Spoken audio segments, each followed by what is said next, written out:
यदि तपाईहरुले online shopping गर्नुहुन्छ भने तपाईहरुलाई थाहा छ कि अहिले फेस्टिभ सिजन चलिरहेछ अनि यो फेस्टिभ सिजन चलेको टाइममा कतिपय अनलाइन शपिङ प्लेटफर्महरुले उनीहरुले सेल्स डिक्लेयर गर्छ। एक्जाम्पल अहिले फ्लिपकार्टमा बिग बिलियन डे सेल भनेर चलिरहेछ, त्यसरी नै अमेजनमा ग्रेट इन्डियन फेस्टिभल सेल भनेर चलेछ। अनि यो सेल्स चलेको टाइममा कतिपय प्रोडक्ट्सहरुमा उनीहरुले अफर पनि देखाउँछ कस्टमरलाई एट्र्याक्ट गर्नको लागि।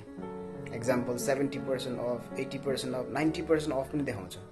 तर क्वेशन चाहिँ जुन उनीहरुले त्यो पर्टिकुलर प्रोडक्ट्समा अफर देखाउँदैछ, अफ देखाउँदैछ, त्यो अफर चाहिँ फेक हो न रियल हो।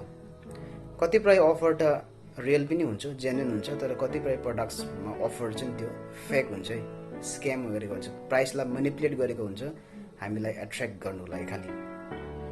म तपाईहरुलाई एउटा एक्जाम्पल दिएर सम्झाउन कोसिस गर्छु। सपोज एउटा पर्टिकुलर प्रोडक्ट, एक्जाम्पल एउटा जुत्ता चाहिँ फ्लिपकार्टमा जनवरी महिनामा रेजिस्टर्ड भयो अनि रेजिस्टर हुँदाखेरि त्यसको प्राइस थियो 1000 रुपीस विथ 5-10% डिस्काउन्ट। अनि एक्जाम्पल सेप्टेम्बर अक्टोबर महिनामा चाहिँ त्यो पर्टिकुलर प्रोडक्ट्सलाई उनीहरुले सेल्समा हाल्नु आँटेछ विथ 70% 80% अफ। अनि जनवरी टु जुन महिना तकमा त्यो पर्टिकुलर प्रोडक्ट्सको दाम चाहिँ 1000 विथ 5-10% डिस्काउन्ट।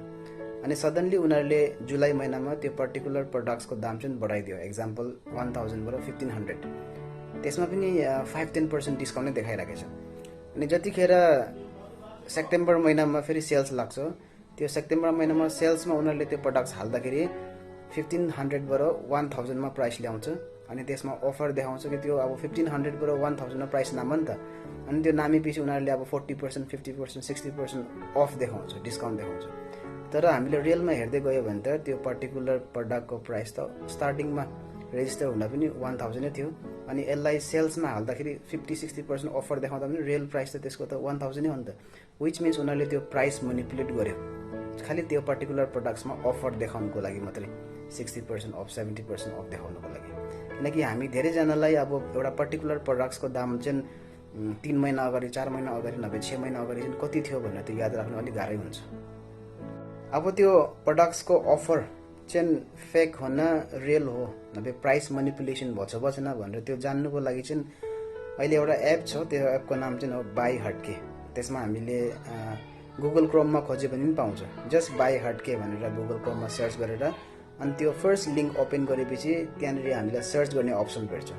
त्यो सर्च गर्दाखेरि चाहिँ एक्जाम्पल एउटा पर्टिकुलर प्रोडक्ट्स हामीले अमेजन नभए फ्लिपकार्टमा हेर्यो, एक्जाम्पल जुत्ता हेर्यो, त्यो जुत्ताको एक्ज्याक्ट नाम कि नभए त्यो प्रोडक्ट कोडलाई हामीले लिएर अनि बाई हटकेमा सर्च गर्यो भने हामीले त्यो पर्टिकुलर प्रोडक्टको प्राइस भेट्छ।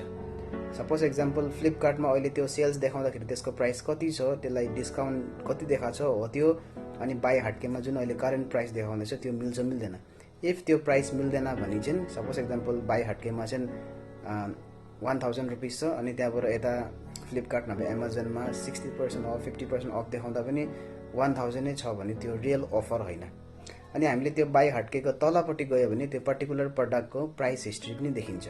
सपोज गएको महिना अब 3-4 महिना अगाडि, 6 महिना अगाडि, 1 साल अगाडि चाहिँ त्यो पर्टिकुलर प्रोडक्ट्समा प्राइस कतिकै फ्लक्चुएट भएको छ। लाइक प्रोडक्ट्सको प्राइस चाहिँ धेरैबाट कम्ती हुँदै आएको छ न कम्तीबाट धेरै भएको छ, हो त्यस्तो प्राइस म्यानिपुलेसन भछ भएन हो। त्यो हामीले त्यो बाई हटके एप नभए गुगल क्रोममा सर्च गर्यो भने त्यो पाउँछ।